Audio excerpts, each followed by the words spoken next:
What is up, everybody? You're very welcome along to this week's Cop the Week. As always, I am joined by Mr. Chris Stonage, Mr. Paddy Murphy, and we're going to have a look ahead to the game against Benfica tomorrow. We'll chat Mohamed Salah. We will chat everything Premier League, Champions League related, and we'll all have a little chuckle at the fact that Arsenal seem to be shitting the bed at the minute as we speak. I mean, last I checked, they were 2-0 down away at Crystal Palace. And I think Paddy's got his crystal ball out again because he did say to me a few weeks ago that he thinks Spurs are going to pick that fourth place. And I think he might be right, you know. But look, firstly, Paddy, how have you been? Very good, sir. Very good. Feeling fresh. Looking forward to the big game tomorrow and semi-shitting myself for Sunday, but we'll get into it. Yeah, I mean, I'd be lying to you, Paddy, if I said I'm already not a bag of nerves about that game at the weekend. Mr. Stonage, how are you, sir? I'm good, mate. I'm good. I'm very stressed at the moment. Lots of university stuff going on, deadlines and all that stuff, which is, horrible. But yeah, I'm good. Overall, it's all good. I mean, I sent you a little post earlier on just to show you David Ginola saying that Harry Kane is the new Diego Maradona. I mean, your thoughts on that, Chris? That is exactly why I dislike Harry Kane. It's because of all this salivation. It's just so annoying. How can he be mentioned in the same sentence as Diego Maradona, Craig? Makes me ill, makes me sick. That's an icon of a sport. I mean, if I see Harry Kane doing a couple of cheeky lines a la Diego Maradona, my thoughts about it might go up. You know, he might go up a few rings of my ladder of excellence. But yeah, look, I will admit, as much as me and Paddy do agree that Harry Kane is a very good player, I think for David Ginola to compare him to Diego Armando Maradona is a stretch. Yeah, just a tad. But yeah, no, I don't want to talk about Chris's horrible Harry Kane take, because at the end of the day, I don't really care enough about Harry Kane to debate it that hard. But Chris is wrong. So's David Ginola, though. In fairness, I mean, just the image alone. One of them was holding the World Cup, in that he almost won single-handedly, and the other one was Harry Kane. So yeah, look, gentlemen, loads for us to talk about. We haven't really spoken since more of the Mohamed Salah stuff started to come out. We see the Star, the Mirror. I think maybe the Express was the other paper I'd seen it in. I mean, initially, Chris, your thoughts on the subjective news? Because it is subjective because we haven't seen the contract signed yet, but it's certainly more positive. The signs coming out of the Mohamed Salah camp now that it looks like Mohamed Salah will be signing on for a new deal. It's certainly encouraging, isn't it? You can't like not take some positivity from the news, and the fact is, it's not a terribly unreliable journalist either. I can't remember I think it's Richardson is his surname. But I had a look at a couple of things that he's done, and he's actually announced a couple of big stories before. Look, we've had enough negativity around this. Let's at least have some positivity. Mo signing the deal, I hope, but I've taken a lot more solace from that. I tell you what, one thing, Paddy, that gave me a bit of hope as well is we haven't seen Rami Abbas poo-poo any of this yet. Very true. Sometimes with news like this, the way it breaks and there's a load of people talking, it seems like it's been. It's a lot better feeling around it now. I feel like it's a matter of time, and a good time to announce it will be after we spank Man City at the Etihad.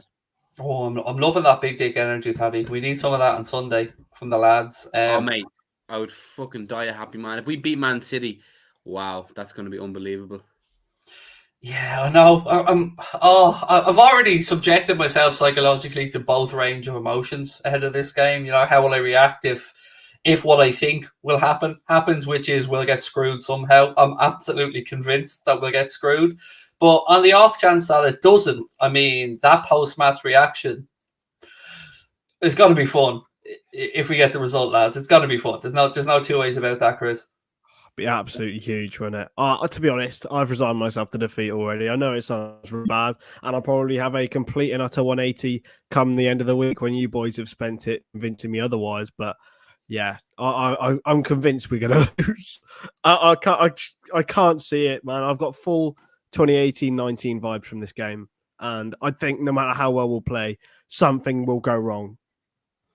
Yeah, is that, Paddy, do you reckon that like, we're preconditioned to hurt from what we've seen over the years? I mean, because when we won the league, let's be honest, we won it at a canter. There was no real title race to speak of. Our boys were just simply phenomenal, went right through the season and deserved the victory.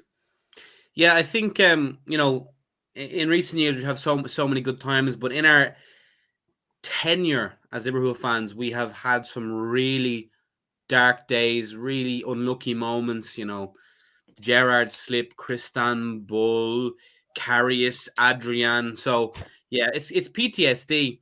But I'm resigned to the fact that the game's going to be a draw. I will take a draw right now. I feel like it's such a big game. It's going to be a chess match. There's going to be so much build-up, and ultimately it's going to be a horrible game. It's going to disappoint. It's going to be a scoreless draw in my head. And I hope I'm wrong, because if we win this, I think we win the league. I think it's that simple.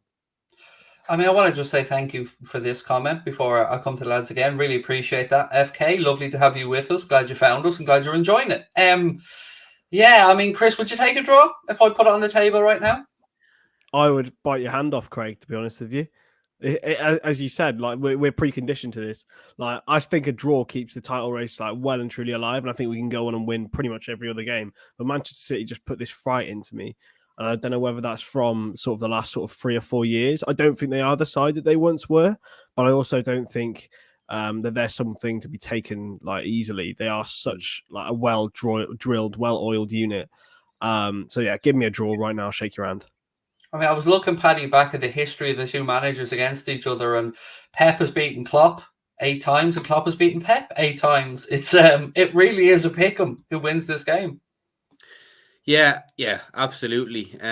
It's such a big game, and it's we live for these moments. The fact that we've clawed it back to where it's 1 point in it coming into this game is imperative. It's so unbelievable, and I'm just going to enjoy every minute. If we lose, I'm going to be distraught. It's going to be gut wrenching, but the fact that we're involved in these type of games is a testament of how far we've come as a club and as a team under Klopp. And you know what? No matter what happens this month, these are the days we'll always remember. You know what I mean? So I'm just going to relish these opportunities and just pray to everything, or whatever you believe in. Everyone pray. If you believe in anything, just pray we beat them, because it's going to be monumental if we do. I mean, here's a question that I'll bring this up, because Dean Pearce is a very long contributor to the channel, and it doesn't hurt that I know Chris's reaction as well. So what Dean Pearce wants to know is, Craig, Chris and Paddy, sorry for this, but settle an argument. Is Harry Kane a world-class footballer or world-class striker/finisher? For me, he is a world-class footballer. He is a world-class attacker. He's a world-class player, and I take no pleasure in saying that in any way, shape or form, because I don't like him from a personal perspective, but would he enhance any team in the world if he went into it? I would say he would. I would. I mean, let's be frank about it. He's pretty damn good. I mean, I know Paddy thinks similarly. Yeah, he is. No, I think he's a world-class finisher. I think he's a world-class striker. I think he's a world-class footballer. Harry Kane is world-class. Mr. Stonage, your rebuttal? I'd say he's a very good footballer who people think is world-class. And the entirety of the media in this country inflate it so that he is in comparison with some players who he shouldn't be even mentioned in the same like paragraph of, let alone sentence. Like even the likes of Bobby Charlton, of Gary Lineker, of players like Maradona. He's right up there with the likes of Lineker, though. In terms of an English striker, he's arguably the best English striker ever. He is, as a player, he's right. As a footballer, he's better than Lineker, but maybe, and probably as a striker as well. Actually, yeah, to be thinking about it now, watching back, it's only because my dad actually used to work with Gary Lineker back in the day that I've got this opinion. But I honestly tell you something, Chris, when you've two staunch Irishmen here who have no vested interest in being up Harry Kane, saying that he is world class. You don't get it shoved down your throat all the time. Kane this, Kane that. He ain't all that, boys. But that's a different argument. That's an argument of, is he overrated by the media to a degree? That's a different argument. But to deny his world-class ability is mad. I just said he's a very good footballer, and I do think he's a world-class striker, but I don't think he's a world-class footballer. What's the difference? I don't get it. World-class striker world-class footballer. Like, you're world-class as a striking ability. I wouldn't say he is the amount, complete like, footballer. just look at the goals him and Heung-min Son have linked up for. His assist. He's a fantastic footballer. It's mad. Nah, mate. He's so intelligent. His positioning. Yeah, he is world class. And again, me and Craig have no bias towards Harry fucking Kane. He's an England poster boy. If anything, we should dislike him. And he's done Liverpool dirty. I just think when you watch him, when he loses the ball, he doesn't run after it. There is no sort of endeavor in big games. Like, there is no numbers. Yes, great. I just don't see it, boys. I'm sorry, I don't see it. You're doing what rival fans do about Mo Salah. The whole, oh yeah, he puts the numbers up, but he's not good on the. You know what I mean? Like, you're like what rivals fan are to Salah. And people can have that argument, and that's fair enough. People can have their opinion. We've got to draw a line under this. I think it doesn't matter if he's won nothing. That's irrelevant. We as Liverpool fans should know trophies do not equate. Like, people are in the Gerrard Scholes Lampard debate. Everyone's like, "Oh, but Gerrard didn't win the league." Doesn't matter. He's a better. No, it's about the footballer. What he's won is irrelevant, and it's going to be funny if he retires with nothing. He should move. And I think anyone who appreciates the game should appreciate Harry Kane deserves to go and win trophies. But it's not his fault he's stuck at Tottenham. He's the history of the Tottenham. He could have left. He could have forced a move. I'm sorry. Right, lads, I have to jump in and make this Harry Kane talk. I can't be dealing with him anymore. I get enough of him every day. I have to make the announcement because it's gone out on social media at this point. We posted it at 9 o'clock across all our social media accounts. So, as if you haven't read it in social media, the news that we've been teasing you with is pretty much probably as you expected, and it is that from the 1st of July and for the entirety of next season, Anfield Agenda's live content will be 100% on Twitch. We signed a 1-year, 1-season agreement with Twitch, an exclusive deal to broadcast our content, our live content on there. And I have to say, I was saying to the lads beforehand, I always imagined if we got a breakthrough like this and a situation came up where we got a chance to really get our heads down and push on, I always imagined I'd have a big list of fuck yous that I'd want to send out to people. People who've knocked us over the years, who've worked against us. And you know what? I'm pleasantly surprised that I don't feel that way at all. I feel humble, and I feel grateful, and I feel lucky that I have the opportunity to continue to work with Paddy, Chris and Connor, Steve, Kyle, and that you guys are in the channel with us. And it's because of you and your support that we're able to do this. So again, thank you so much. It really means a lot to us. It'll give us a chance to go full time with this properly and really make a push. And I just want to clear a couple of things up because I know there will be questions. Firstly, what's going to happen is our live content, so all watch-alongs, nightly shows, will all be on Twitch. But we will have content on YouTube. It will be pre-recorded, specifically made for YouTube content, as well as clips from the best bits from our watch-alongs and stuff like that as well. So we're not ignoring YouTube as a platform. We couldn't. It's too big of a platform to ignore. But we've been talking with Twitch for about 8 months now. And I have negotiated to within an inch of their life on this to try and get the best opportunity we can moving forward. And I have to say, it's nice to feel wanted. It's nice to feel like somebody wants you to come on board. So, yeah, here's to next year, gentlemen, and here's to hopefully a prosperous future for the channel. Absolutely. And I speak for Paddy and for everyone in the chat who said it's completely built on the hard-working foundations of you and Connor. You've both put in an absolute grind, and do you know what? Fair enough. It's the fruits of the rewards, and we're happy to be on the journey. Yeah, it means a lot. It does. It means a lot that look, I'm under no illusions, Paddy. I think we're here because of the community. And from day one, I've been blown away by the support we've received from the amazing people that come in and comment and watch and support the channel. And I know they've certainly made yourself and Chris feel very welcome as well. And it's a special group. It really means a lot to me, the group we have. Yeah, absolutely. And obviously a massive congratulations to you and Connor, because I know we're a part of it now. We've only come along. You've put the hard work in for years and years and years. And no, it's a big day for you and it's well deserved. And yeah, the family you have here at Amphigena, everyone in the chat, all the contributors, all the members, all the subscribers, they're all legends. And I know that no doubt the transfer over to Twitch will be seamless. Yeah, look, I won't lie. It's a risk. There is risk in this. Of course it is. You're moving from a platform that is built for fan content. You know, people recognize YouTube. It's the biggest streaming platform in the world. But I do like a lot of what Twitch has to offer. I like the setup that Twitch have, and that they are entirely set up for live content. I like the fact that we can bring up tier lists, so we can have quizzes and do fun stuff. And I like the fact that the average Twitch stream is about 2.5 or 3 hours, because that's what we built this channel on in the early days. And that's why I did a long stream last night. I'm just seeing if I'm still able to come up with 2.5, 3 hour streams. I know, Paddy, you know only too well from the grind you put on with FIFA. You do need to put the hours in. Yeah, absolutely. Yeah, no, for sure. Yeah, Twitch is definitely a lot more long form. It's a great platform. It's exciting. It's an exciting journey, and let's hope we can go into this new season, new journey, with a quadruple, because that will only help with the smugness. Oh, look, would be unbearable, lads. I'm not gonna lie. A treble, even a double with one of the big ones, and I'm going to be unbearable. But yeah, just again to reiterate, YouTube, we will still have a big presence on there. We will be making specific videos like me, Paddy, and Chris doing unpopular opinions, stuff like that. All football related, all Liverpool related, but we just won't be live on there. The deal we signed with Twitch is that all of our live content is exclusively on Twitch. And yeah, look, if it's good enough for Jeff Bezos to own it, it's good enough for us to be on there, I think, gents.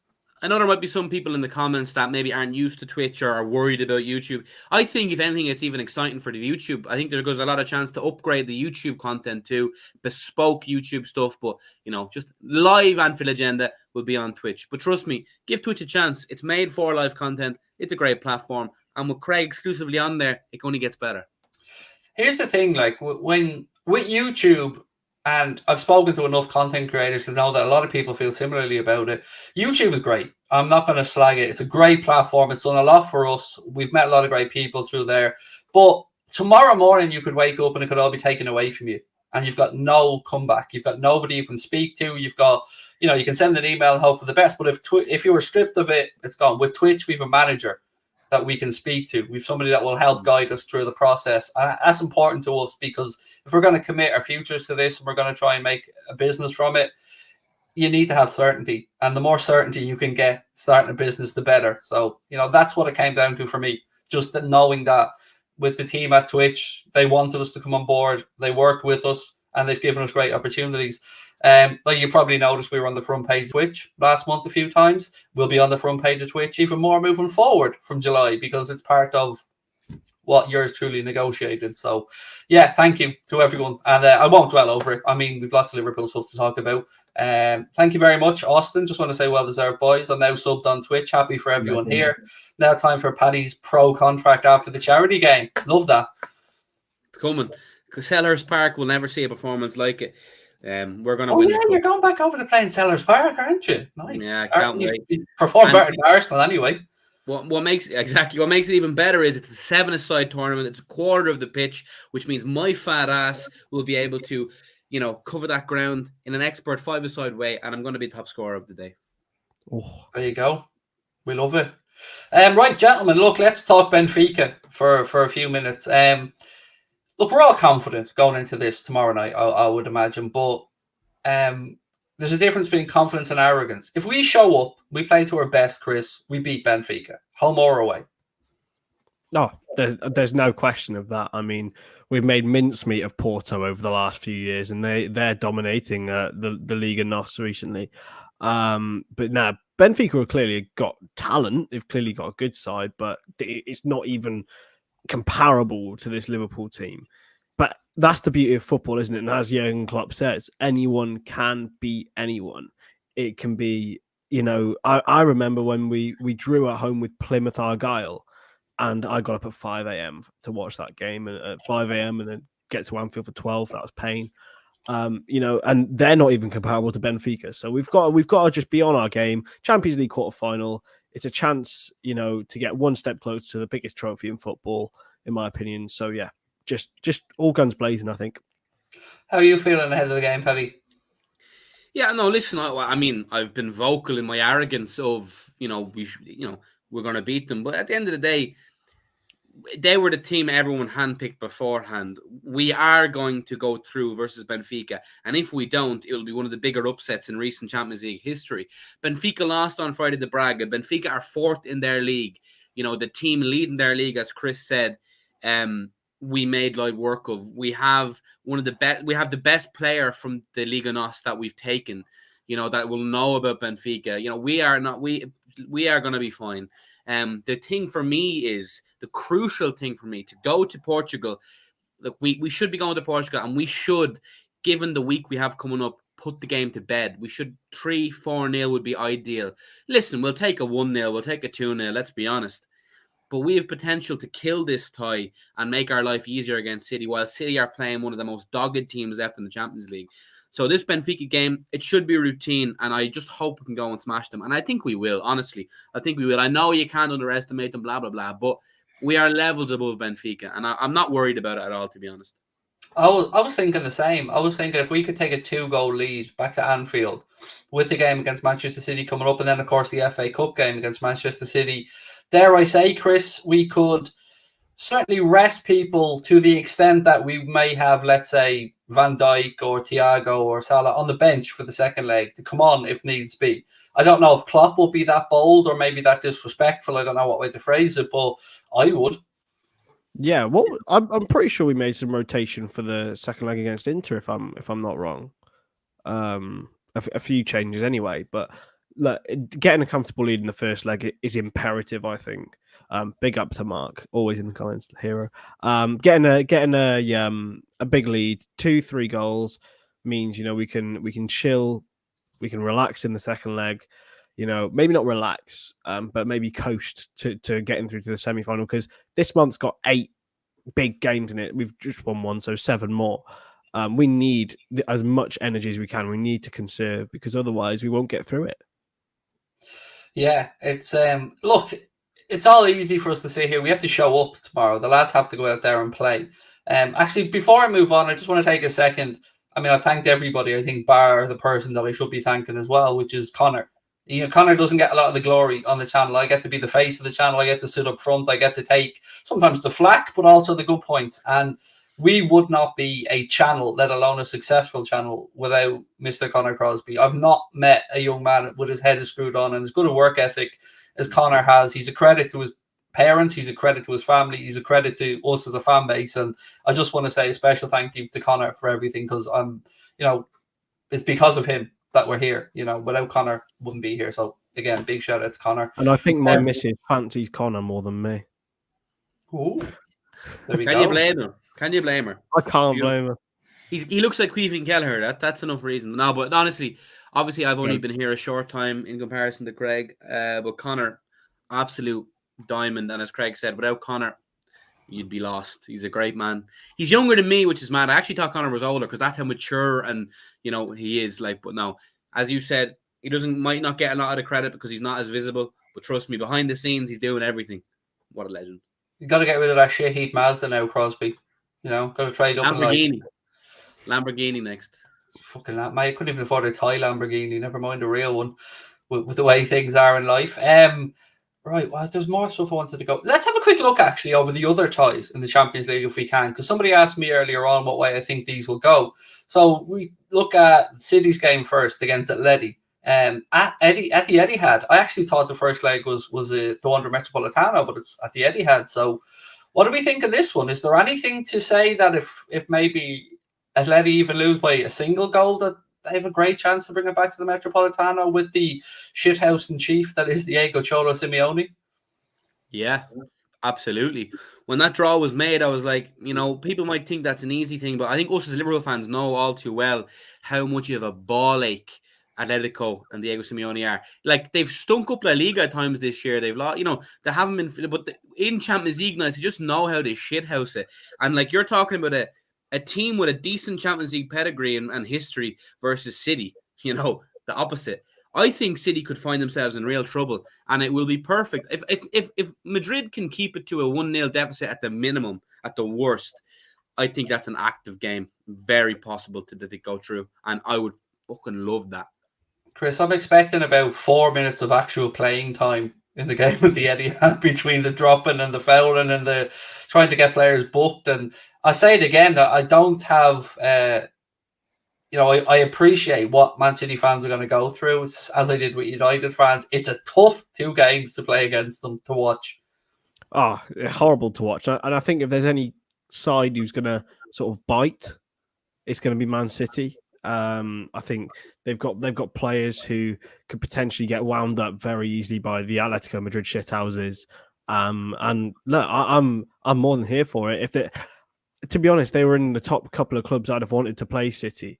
And if they just stay in the game, there's more than enough chance for them to win, because even we saw against us, they especially in the first game, even when they went 2-0 down, they came back to probably our fault. But yeah, they're still a good side, Atletico, and they're canny. They definitely are, and as Paddy said, they've experience in the Champions League. They're no mugs.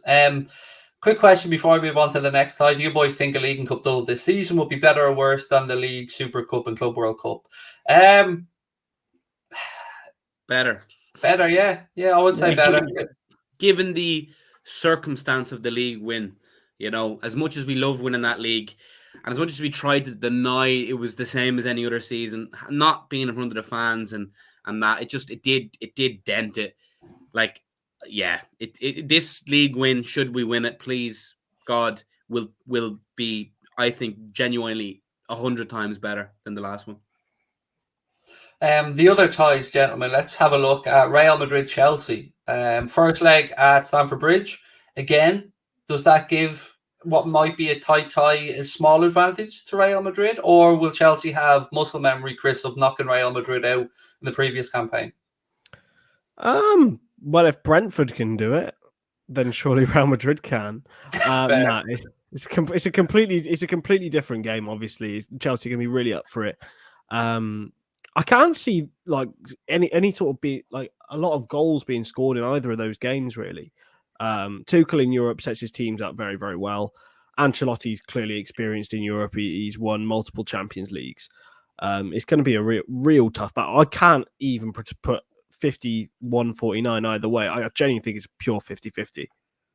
And for you, Paddy, what are you thinking? For me, Champions League pedigree counts for a lot, and I know Chelsea are the holders and they've won it twice, but Real Madrid have won it 8 times if you take away the first 5 fraudulent ones. I think it counts for a lot. The manner in which they came back versus PSG, albeit PSG kind of shot themselves in the foot, I think Real will do it. And I can't imagine, I don't know who I'd rather play out of the two of them, but I think whoever wins this between Chelsea and Real will go to the final. I think they beat whoever comes out of it, even if it's City. I agree. And then you agree? Yeah, it's just something different in the Champions League. But the idea, I have heebie-jeebies over playing Real Madrid, so I actually don't know in my head who I want to win. City versus Atleti, obviously Forza Atleti when it comes to that. But this one, I don't know who I'd rather win. Yeah, who would you rather play in the final, Chris? Manchester City, Real Madrid, or Chelsea? Real Madrid every day, just because the pain of losing would be less. I know that's a very negative way to think about it. But I get it, though. I do get that. But do you understand how much we would be bantered by Chelsea and Man City fans if we lost? Like, I think I'd have to go into hiding, to be honest with you, lads. Like, especially if it was City. Oh, like, if it was City and they'd won the league or something as well. Oh, stop. Like, that would...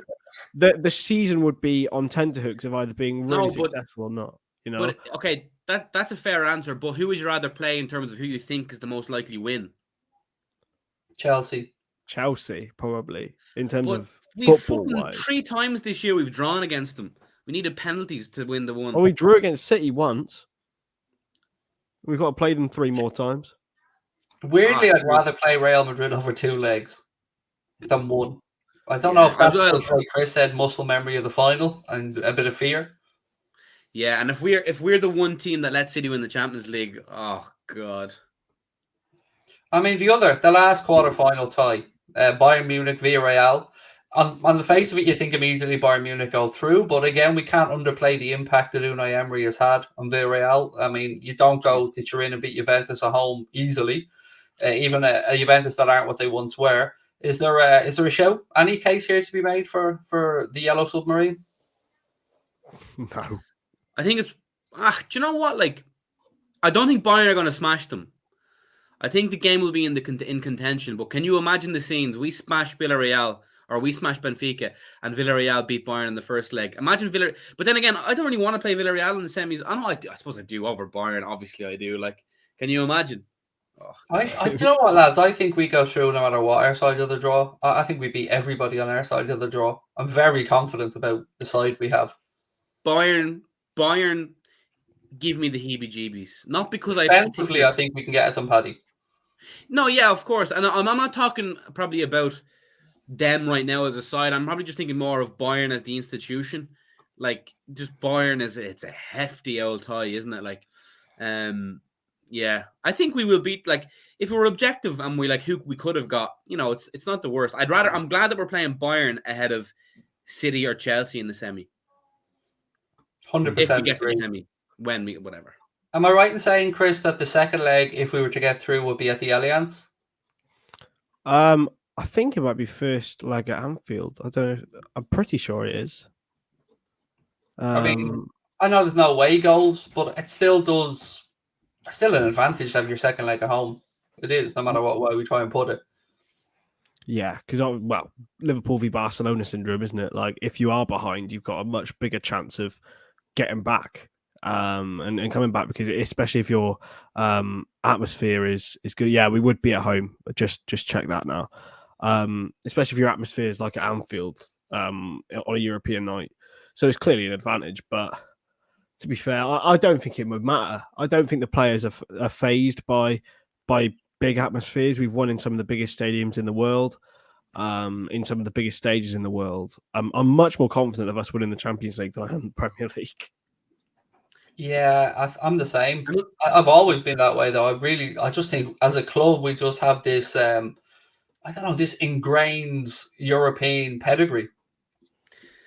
Yeah, and another thing I kind of forgot about Bayern is by the time we play them, if we both get through, they'll most likely have the Bundesliga wrapped up, which, could... Is that not the same every season, though?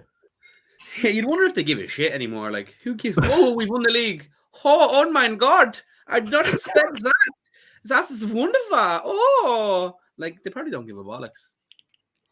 And also, have you guys seen the links this week for from Lewandowski to Barcelona, saying that he fancies a bit of a change of scenery for the end of his career? And you know what? I can see it happening, because it's the type of profile of a forward that if they can't afford a Haaland, I think a 34-year-old Lewandowski for a few years at Barcelona would not be a bad move while they re-establish themselves. Lewandowski. Not at all. I mean... Now, that's someone who isn't a world-class striker. Lewandowski. Yeah. Sorry, player. World-class striker, not a world-class footballer. I was going to say... Yeah, I'd agree with you on that. Actually, yeah, I would. I'd agree with you on that. Him and Kane. If you're comparing Kane and Lewandowski, Kane's levels above. What have I just heard? He is. I agree. I think right. Let me put their goal records next to each other. But that's what we're saying here. We're saying Lewandowski is a world-class number 9, world-class centre forward. Who would you rather but the have? rest of his game, I agree with Paddy. I'd rather have Kane 100%. Kane is twice the footballer Lewandowski is, 1,000,000%. We're not saying he's not a better forward. We're not saying his goal record isn't better, but we're talking about dropping deep, linking up play. And I'm very impressed by Kane's range of passing, to be honest with you. I think it's phenomenal. Brighton, fair play. Does it in a cup final. That's actually, by the way, just looking at that comment there, believe me, lots of Dortmund fans will come to support Klopp at the Allianz. That's a cool idea. Imagine loads of Dortmund fans infiltrated the Bayern section, and then it's just like, that'd be class. Jude Bellingham there with a baseball cap on in the crowd, having a little look. Oh, God. Listen, no matter... It is what it is. Like, I'm just excited for the month we have ahead. Like, can you imagine if we go through and win every game in April? And the May we're getting absolutely hammered here in the comments. We're getting the full Chris Stoney's treatment here. I think we need to just remind, we're not saying that Lewandowski's not a better centre forward than Kane. That's not what we're saying. We're saying Lewandowski and Kane both world-class strikers, but Kane, according to us, is also a world-class player outside of his role in the penalty area. And that's the hill that I'm willing to die on here with Paddy, because I think it's right. Yeah, I agree. I can't wait for these unpopular opinions videos. It's going to be quality. Well, you'd be fucking the CEO of that. I am, mate. I'll take that series. I will make them all up. I I mean, there's a couple of comments saying Chris Stonage is right. Do you want me to get these framed for you, Chris? Just Yeah, please do. Screenshot it, put it wherever you want. I imagine Mick was talking about Izzy fancying Connor there, to be fair. To be fair. Even I know that, and I have to know my place. There you go. You know what you should do? You should spike up the hair a bit more, Chris. Easy. This is flat for me. This is flat. It is. It's fairly flat. Could get Lads, back to Salah, because this all starts to link into the summer now. And, oh my God, that looks so weird. I know. It's terrible. So if we can all for a second just agree or just play along that Salah does sign the new contract and everything there works out tickety-boo, because it's looking that way. It is looking that way. So if we agree that Salah will sign the new deal, that's been talking. I'm trying to say, I was going to say spoken about, but then I was trying to change the word. That's been much spoken about. What happens next, gents? Because here's what was pitched to me by somebody in a message. Salah gets a new deal. Firmino runs down his deal, and Mane gets sold. That was the guess that this particular person sent to me. And you know what?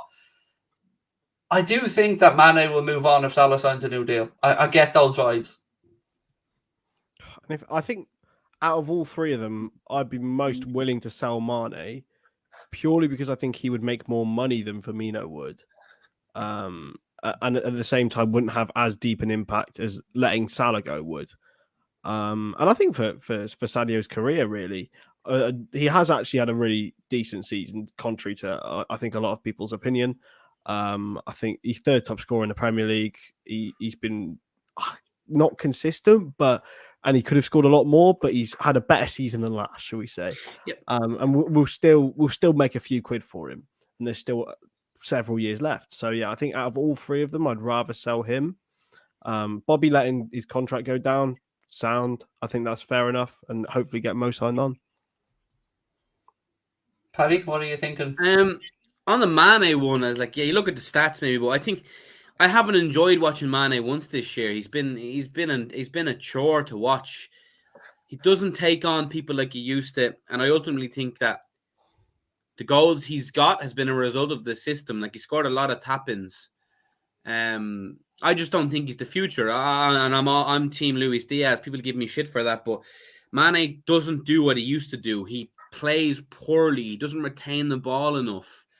And it might be harsh, but if we sell Sadio, I don't lose any sleep. I'd love to keep him as a backup player, but we have our starting left wing or left side sorted with Diaz for the foreseeable. Let's say this then. Like, if we sell Sadio Mane, are we all in agreement that we need to bring in another forward then? Or do we view the young lad coming in, Carvalho, as maybe someone who Klopp will mould into a false nine and he could be the fifth?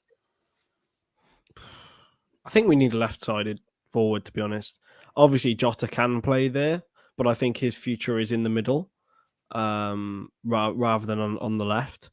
I just don't think we can have Firmino, Carvalho, and Jota, because I think they're three who will all be vying for the same role and position. So I think we should be looking at another left-sided forward, maybe the likes of Cody Gakpo. He can play across all three. Those sort of players who wouldn't be looking for immediate first-team football, but would immediately be pushing the likes of our first choice five forwards. And let's not forget Taki. Yeah, no, absolutely. Valid point. We're definitely losing Origi. We know that's happening. Most likely AC Milan by the looks of that. We believe from the consensus that we'll probably lose one of the old guard from three. I mean, I'm all for Bobby staying for another year and going on a free, by the way. I have no issues with that, because I think it's important that if we bring in Carvalho, that Bobby's there to help that transition. And also, so we have a bit of a step to how we change our forward line. It's not all done in one window. So I'm okay with that idea. But I do feel like we need another attacker. Now, do I think we'll drop 75 million on Jarrod Bowen if that's the case? No, I don't. Rafinha, the more and more I hear about this, it looks like, Paddy, that Rafinha is almost in Barcelona at this point in his head. Good. I'm glad. 3-0 Palace, by the way. Mad. I'm glad we're dodging Rafinha. Didn't warm to him. Good luck to him. Not for me. Yeah, I mean, I get that, but you know what I don't get is the amount of people that are just throwing cold water over Jared Bowen just because. And this, I think, Chris, is the opposite of the English hype effect. I think that this can be the other side of it, that a player doesn't get given enough technical ability or given enough credit for his technical ability. Jared Bowen would seamlessly slot into our system. Absolutely. I've seen a lot of people call him a workhorse, like grouping him in the same category as like Dirk Kuyt. I love Dirk Kuyt, but that's what he was, and also a very good finisher. But Jared Bowen's a lot more than that. 75 million though, or 60, 75 million, however much it would cost.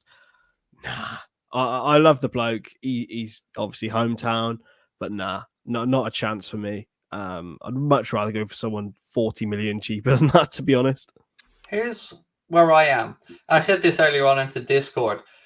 I want pace. I want another Luis Diaz. I want another get down and run at a man. I want an early Sadio Mane, an early Mohamed Salah. I love those. And look, they are usually a younger player in those scenarios. And when you get a bit older, you reinvent your game a bit. So, I know we're not going to sign Kylian Mbappe, but I want someone like that. I want somebody who's going to petrify a fullback, who is going to give enormous headaches with Robbo and Trent also bombing down the sides.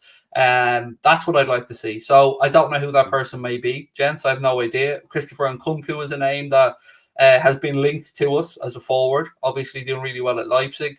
And this is where I have to say my in-depth knowledge of young attacking wide players around Europe isn't good enough. It just isn't for me. I don't have many names that I could think about, but I would like to see pace, Paddy, brought into the team more, because I love us when we cause these mad counter-attacks and just remember the image of, I think, Mane and Salah counter-attacking Arsenal, and it was from the tunnel at Anfield. Yeah. And oh my God, that was just beautiful. Yeah, I agree. I believe when we're signing these wide players, pace is integral. I just think the more explosive the pace, the more it benefits the system that we play, the high line, the counter attack. And I just think it's an unbelievable outlet, and we've seen how it's worked. But yeah, no, pace is key, I believe, in those positions. Through the middle, like if you're playing as a false nine or whatever, pace isn't so incredibly important in this system that we play. But a Christopher Nkunku, I would love that. I see a lot of people saying that he's a stat merchant and don't really rate him, and I think he's phenomenal. I would love him. He would be an astronomical amount of money, though, and I don't think for that reason alone he won't come to us. But yeah, I would love him. Adeyemi as well is a great show. Yeah, I thought that deal with Dortmund would have been tied up by now for Adeyemi, but apparently there's still some stuff to be resolved around that. But I think there's a deadline being put in it as well. I think that's purely because Bayern are getting involved and have a sniff around them. That means he's going to go to Bayern. I'd nearly be sure of it. He has come out and said that he's got unfinished business at Bayern. I think he started his career there. I could be wrong on that. I may well be wrong, but I think he may have started his career underage at Bayern Munich. I'll have a look for you. And here's this as well. We can't forget about young Mateusz Muzialowski as well, who is another option. Polish Messi. Yeah, Bayern. He was at 2 years at Bayern. The hype around Muzialowski, I think, is around sort of the compilations. He's not physically ready yet whatsoever. And I think that's why we haven't seen him in the first team, whereas we've seen, I think Morton is just about physically capable. Cade Gordon's just about physically capable. Muzialowski would get... I'm so embarrassed to say, gents, I completely forgot about Cade Gordon when we were talking here. Yeah. Completely forgot about him. Yeah, Muzialowski's got a lot of bulking to do. He needs to get on the, what was your man's name at Bayern Munich? That just Goretzka. Became Goretzka. Yeah, he needs to get on the Goretzka diet. Fucking hell, that was ridiculous. My God, what a beast he turned into. Even look at Trent. Look at Trent, though. Look how much Trent's filling out. Yeah, defo. Trent's filling out 100%. I mean, look at the physical specimen Salah's turned into as well. Exactly that. Even Harvey Elliott's bulked out a lot more since he's been in the first team. Why is he getting stick on social media, gents? I'm not on there. I know I heard something around Mason Greenwood or something. He said something about Mason Greenwood situation, maybe, but did he say that? I didn't see anything about that. I saw him saying stuff about, because someone accused him of having a lot of girlfriends, And he said, And he said same girl for last year. it's the Yeah, same girl for a year. Like all you Chelsea or United fans are the same. I can't remember which one it was. I love that. Yeah. I love him even more now for telling them to get fucked. Like I love him. No, he said, I know how to treat them unlike some because it was a United fan, so he was alluding to Greenwood. Like, I mean, he's not wrong. He's not wrong, is he? people love to hate Harvey Elliott, and it's the most bizarre thing I've seen on Twitter. There's a culture of hate towards Harvey Elliott from rival fans. It's the most bizarre thing in the world. He's a fucking kid, and they pull up And a screenshots of lovely him young when he man was as well. 15. Like, A very, very well-rounded, very community-thinking, generous young man. I mean, yeah, I think of the world of him. Here's one. yeah, If there's anyone who's like aesthetics and can finish as well, I love him, man. And Klopp He's loves so- him. We know that. We We know, know Klopp yeah. loves Martinelli. yeah. But I think Arsenal would want stupid money for him unreasonably as well. He's good, but he hasn't done enough in the game to warrant a mad transfer fee. How long Saka got on his contract? Well, he only signed that thing, didn't he, last year?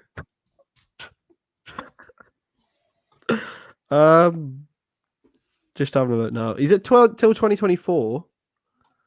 So 2 years left on his deal. If they don't get Champions League in those next 2 years, surely he Who would you rather, Martinelli or Saka? Oh, Martinelli. I think Saka's got a higher ceiling, but Martinelli right now. I think the opposite. I think Saka is a limited footballer. I think Oh, I would, and again, this is just an opinion. I could be completely wrong.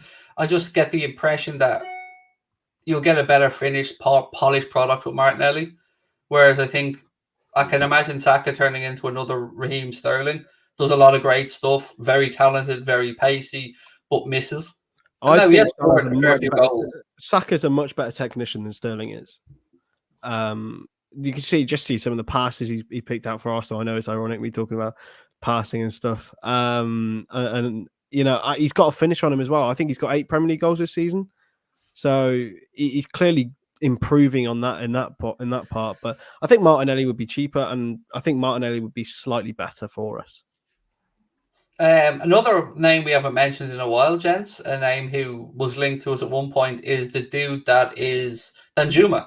Another name that we haven't really spoken about. And I haven't followed him this season, other than the game he played against United for Villarreal and a few bits when he's been playing with the national team. But I suppose for me on this one, why didn't we buy him at Bournemouth if we wanted him? You know, when he was leaving Bournemouth, that would have been the time. Now I just feel like it's not the right time. Well, I think on that one, it's I sometimes think the same. But I think it's kind of hypothetical. Like, it's kind of, we wouldn't have given him the game time he's getting at Villarreal, and he therefore wouldn't have evolved like he is. So it's one of those. But I don't like signing these players that are hyped up for mad money. It just doesn't make sense. And thankfully, Liverpool don't do that under Klopp. We don't sign unless they're the finished article. Like, you look at Diaz, for the price you paid for him, I think that's going to prove to be a snip at that price. I think once he starts converting his chances more, we're going to have a monster on our hands. He needs to do a bit of finishing drills. He's a bit poor at that at times. Not poor, he hasn't really had that many chances, in fairness. But yeah, I like how we do our business. I just don't think that's reasonable. Like, overhyped, like mad money for someone like that, you know. And where do we think the future lies for Curtis Jones? And by future, I mean, I'm basically alluding to, will he go out on loan next season? That's what I'm wondering. Not for me. I don't think Curtis Jones will make the grade to be a Liverpool like great or anything. As I keep saying, I think there's a lot of wishful thinking behind Curtis Jones because he's a Scouser. And yes, it would be great for have loads of Scousers in the team that are good enough. Like Trent is a Scouser and has proved to be world class. Curtis Jones, don't quite think he's going to get to that level. I think he needs to go somewhere and apply his trade somewhere else, and maybe down the line we can bring him back, insert a buyback clause. But yeah, I don't think he's good enough. Yeah, we love a pointless buyback clause, don't we? We love a pointless buyback clause. Well, I think that Curtis Jones, it wouldn't be a pointless buyback clause. There could be its potential. I just don't think he's going to be afforded the game time needed to evolve his game enough. I think he needs to go somewhere where he'll be like a main man, like a Conor Gallagher move to West Brom and Crystal Palace, something like that to reignite his career. Because there's a lot of good raw materials in there. He could do a job of Fulham. He's made 70 appearances for Liverpool, lads. I'm only open to loaning him, by the way. 70? I don't want to sell him. 70 appearances for Liverpool Has he Football actually? Club. Yeah. Like, honestly, I think Even it's more very reason easy not. to say who should leave, who should go, maybe because they're not having great time of it recently. But as a squad option, I don't think you'll get much better than Curtis Jones. He's versatile. He can hold the ball well. I still think he's got a lot of learning to do. 70? And he's got a lot of learning to do. However, there's were better place to learn than Liverpool Football Club when you've got Jordan Henderson, Thiago, Fabinho ahead of you.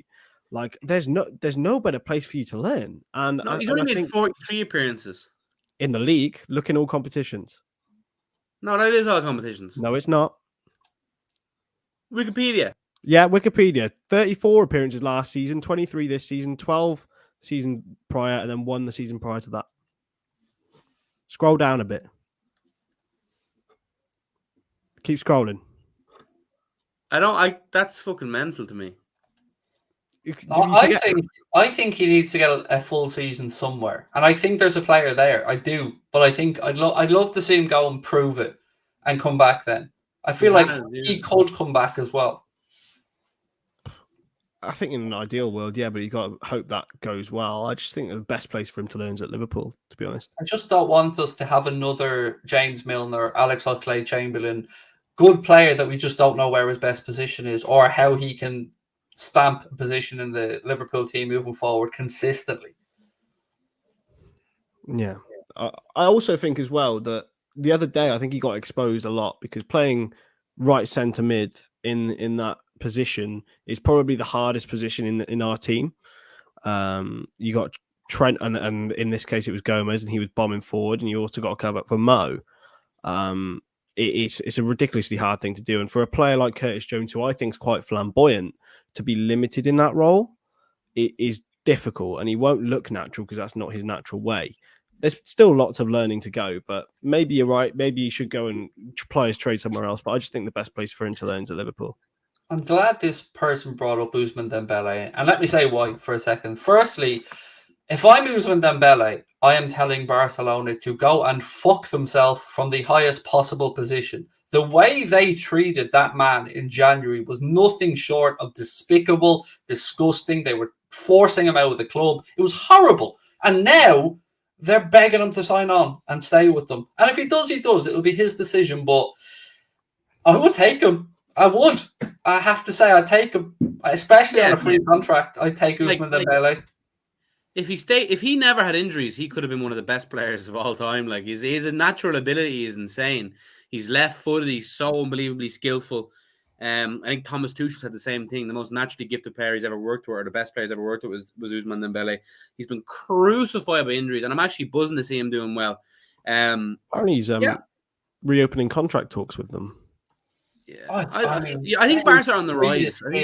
That's one of the worst cases I can remember of a way a player was treated and tried to force out of a club. It was horrible. And I say this as somebody who has a lot of admiration for Barcelona. I didn't like it at all. I thought it was disgusting. There's clearly a player in there. I just wonder how much money he would want, man. It would be ridiculous. If we think Salah's demands would be ridiculous, he's used to getting a ridiculous amount at Barcelona, so that'd be the only thing stopping him. But on a pure footballing perspective, at his best, you'd be an idiot to say no, wouldn't you? I mean, they've a lot of stuff to sort out, don't they, at Barca at the minute? Like, I mean, they've got the Aubameyang stuff. He's done really well for them since he's been there, but I've got a feeling if they give him another deal, we'll see the Aubameyang at Arsenal situation where he's played himself to get the contract and then he backs away a bit. They've got Gavi to sort out. They've got Araujo to sort out.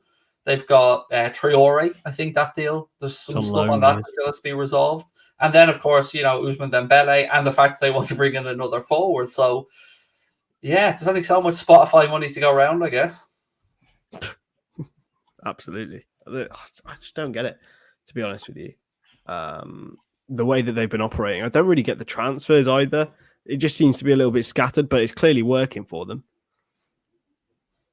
So let me just play a little game here for a second. Firstly, I want to just give you my predicted 11 for the game tomorrow and see what you think. Alisson, Trent, Robbo, Van Dijk, Matip, Fabinho, Thiago, Henderson, Diaz left, Jota centre, Salah right. That's my prediction for the starting 11 tomorrow. I think Ibra will play.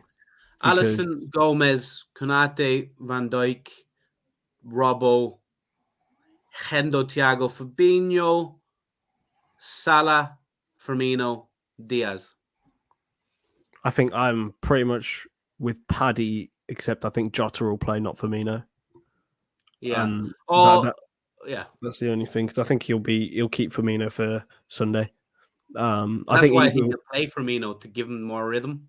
Maybe, or he might just get half an hour. I think Diaz. I think Diaz really bad. I feel really bad on Sadio saying that, by the way, because he didn't get started against Watford, and then we're leaving him out again. And I went with Diaz and Jota because of the Portuguese connections, really, because Diaz obviously playing there at Porto, and Jota, apart from the fact that he got a very good goal for us against Watford, and he loves to nick in these scenarios, I think that he'd be well versed to playing as well against the style from Benfica. So that's why I went with Jota. Well, I think if you're being honest with yourself, Mane isn't in the best team to play on tomorrow. That's why he shouldn't start. There should be no loyalty starts. But then also, there would be no qualms if he did start, because for me there would be if he starts. 100% start Mane against City though. Yeah, I'd almost be rolling it back. Mane, Salah, Firmino. Say again, Paddy? At the fucking door. Diaz is a must. Surely against City. No, Diaz is a must. No, I was saying I play Mane against City no matter what happens. Would you? Yeah. I go old school. I go Mane, Firmino, Salah. Then you look at that and you think, we actually haven't won at the Etihad with those three playing. So surely the Champions League, haven't we? The Champions League, yeah, but in the league we haven't won there for 7 years now, which is pretty mad. Yeah, 2014 wasn't it? 2015. 15, yeah. Klopp, Skirtle scored my favourite goal of all time. Yeah, no, I kind of like the idea of going nostalgic against City, but like the only one of those three that are at their pomp is Salah. I do want to see Bobby in City, but I want Diaz. Diaz is the last Liverpool player to score against City, by the way, at the Etihad. So yeah, go for it. I don't know. Diaz tomorrow though, 1,000,000%. I don't want to see Mane near the starting 11. I'm sorry. Congratulations, by the way, to LFC women's team on promotion back up to the top tier of women's football. I mean, well done. I won't even lie and say I watch any, but I don't. But we're winning the quintuple. Yeah, great to see them back up. Delighted for them, and hopefully, I'd like to see the club put a bit more emphasis on the women's team as well. They don't even let them train at Kirby, which is weird. I find that very weird. Yeah, I agree. But I mean, the facility's there. Why not give them use of it?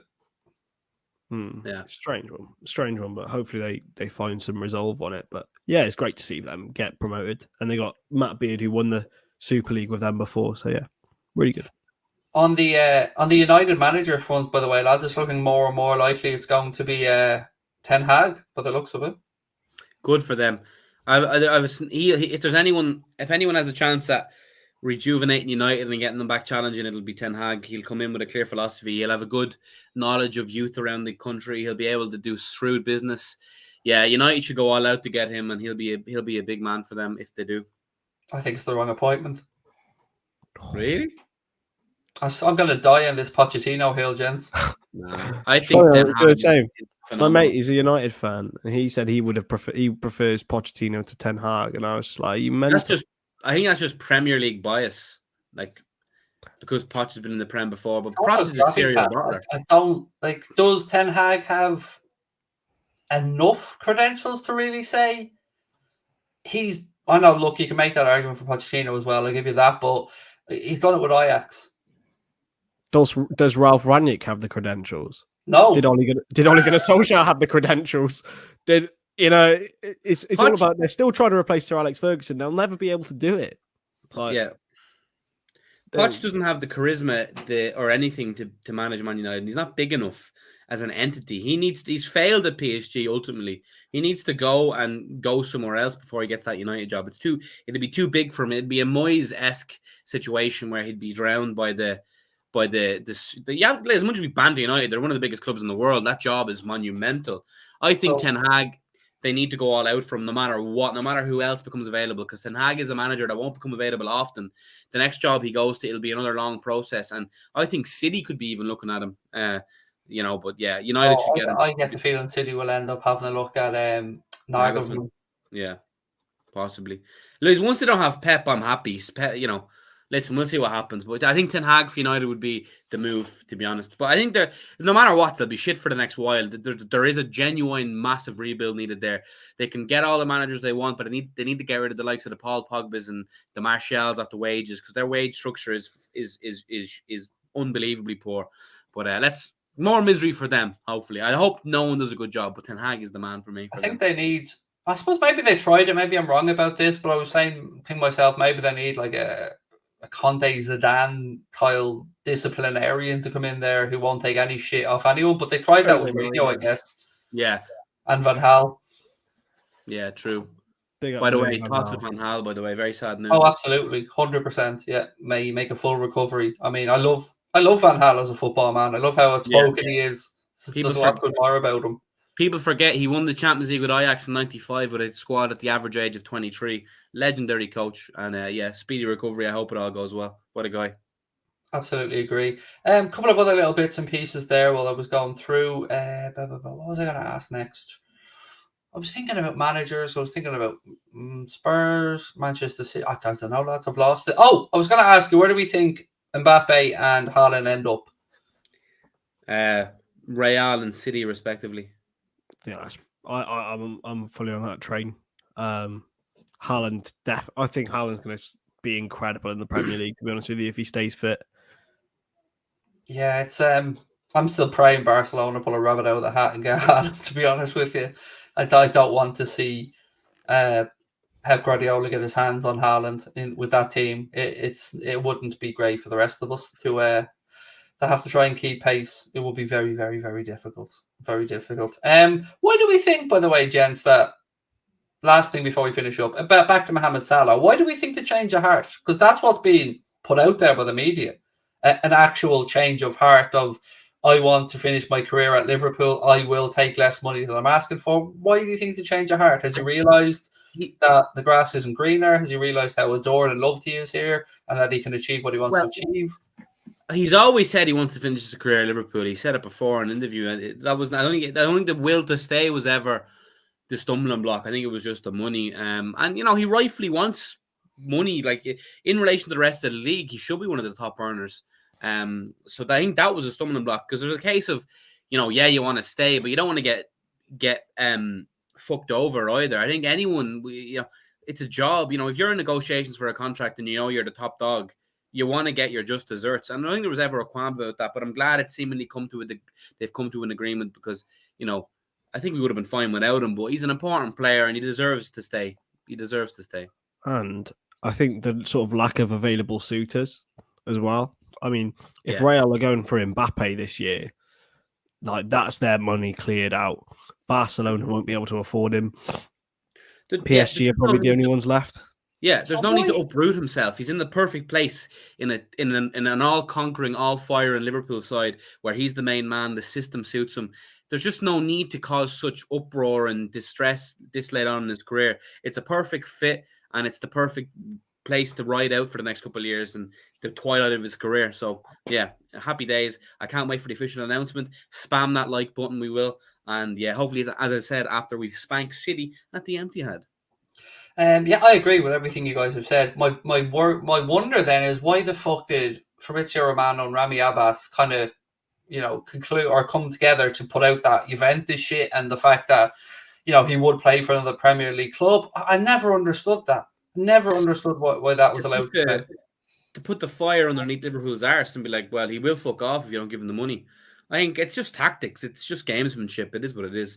You got to do what you got to do sometimes, Yeah, but not that I agree with it. But Juventus isn't a step up. He's not going to go and win the Champions League at Juventus. He's not going to go win a Ballon d'Or at Juventus. Not in their current state. So I didn't get it. But look, it is what it is. You know what else I forgot? I forgot to do an ad read at the start of the show, lads. So We are being brought to you with thanks to Surfshark, an Apple browser extension that allows you to browse the internet entirely anonymously and unlock the world's largest Netflix libraries. It keeps you safe and secure when you're out and about in public Wi-Fi from hackers and whatnot. Surfshark will secure your data with industry-leading measures using uncrackable encryption, the most secure VPN protocols. Really easy to install. One subscription runs on all your devices, 83% off, and 3 months additional free with the link in the comment section or in the description below, or the code Anfield Agenda at checkout. My apologies for forgetting that at the start of the stream. I was a bit excited about the announcement. Well, a bit sidetracked. From Surfshark's point of view, you read it out at the peak viewership of the show. So think big, work smart. You're welcome, Surfshark. There you go. And for those coming in that were wondering about the announcement, because I did see a couple of comments there as well, happy to announce that we have signed an exclusive agreement to broadcast next season. All of our live content will only be on Twitch. We will be putting pre-recorded videos and clips on YouTube, but we signed an exclusive deal to license our content to Twitch for next season. And yeah, delighted about it. And again, thank you to everybody for making this possible. Connor, Paddy, Chris, Steve, Jack Gill, of course, who I forgot to mention earlier on, who was a part of the channel as well. Yeah, really appreciate it, and wouldn't have happened without you guys showing the support that you have. So until tomorrow, my friends, I will be live with the team news announcement show on YouTube at 6:45. Then we'll go for the watch along on Twitch, and we'll be back for a match reaction. Are you on the match reaction tomorrow, Chris? Are you away? I can't remember. I think I'm around. I'm pretty sure. I can't remember. I'll be fresh and rejuvenated after handing in my uni deadline. Boom. Okay. And hopefully we're cheering on a win. So look, thank you to Mr. Paddy Murphy. Are you going on to Twitch now for a bit of FIFA? 10:30. I'm going to get some dinner because I haven't eaten today, which is ironic because I'm fat. But yeah, 10:30 on Twitch, FIFA. If you like that, come on over, Mr. Paddy Murphy. Love you. I like to think that Paddy is grinding out the FIFA at the minute, and it kind of gives me a pass that I don't have to play it anymore because I'm so shit and I hate it so much. I'll give the FIFA low key, lads. Me and Craig already knew I was going to be part of the channel. I was over on Twitch doing the recon. Then I was like, yeah, Twitch is good. And now exclusive deal. Everyone's happy. Boom. And Mr. Stonage, apart from grinding out the uni coursework, anything coming up? Any articles or anything spectacular? To be honest, mate, no. I'm just seeing out the rest of this year. Got a month left to grind the uni work, and then it's full steam ahead with the content. Boom. Love it. Thank you, guys. We will chat to you tomorrow. Enjoy the rest of your Monday. Up the Reds. Bye-bye.